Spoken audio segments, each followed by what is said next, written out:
دوستو، ہر دریا صرف پانی نہیں ہوتا.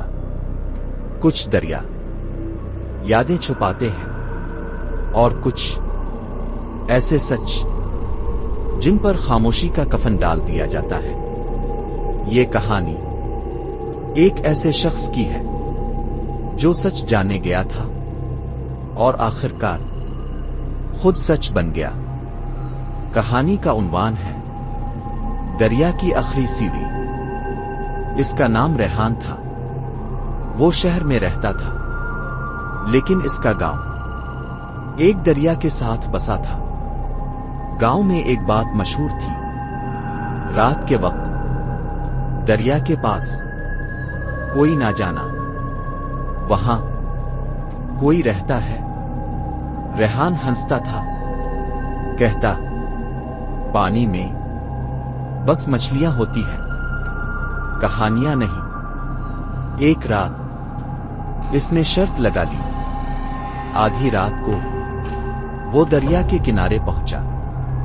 ہوا بند تھی، پانی غیر معمولی طور پر ساکن. اس نے دیکھا پانی کے اندر ایک سیڑھی پانی کے اندر نیچے جا رہی تھی. وہ چونکا مگر پیچھے نہیں ہٹا. ریحان نے لائٹ جلائی اور پہلا قدم رکھا.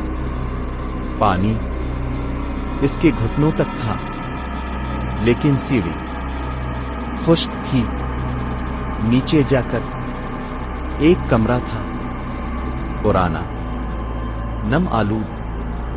دیواروں پر ناخنوں سے کھرچنے کے نشان اور درمیان میں ایک لڑکی بیٹھی تھی. لمبے بال، چہرہ نہیں دکھ رہا تھا. ریحان بولا، تم یہاں کیسے؟ لڑکی نے سر اٹھایا. آنکھیں غیر انسانی تھی مگر آواز بالکل عام. وہ بولی، میں یہیں رہتی ہوں. ریحان ہنسا. پانی کے نیچے لڑکی نے آہستہ کہا، جس دن میں اوپر رہتی تھی اس دن مجھے یہاں لایا گیا تھا. ریحان کا گلا خشک ہو گیا. وہ بولا، تم مر چکی ہو؟ لڑکی نے جواب نہیں دیا، بس دیوار کی طرف اشارہ کیا. دیوار پر نام لکھے تھے، درجن، اور سب سے نیچے ریحان کا نام. وہ پیچھے ہٹا. یہ مذاق ہے؟ لڑکی کھڑی ہوئی. اس کے پاؤں زمین کو نہیں چھو رہے تھے. وہ بولی، ہر وہ شخص جو یہاں آتا ہے سچ جاننے، وہ واپس نہیں جاتا.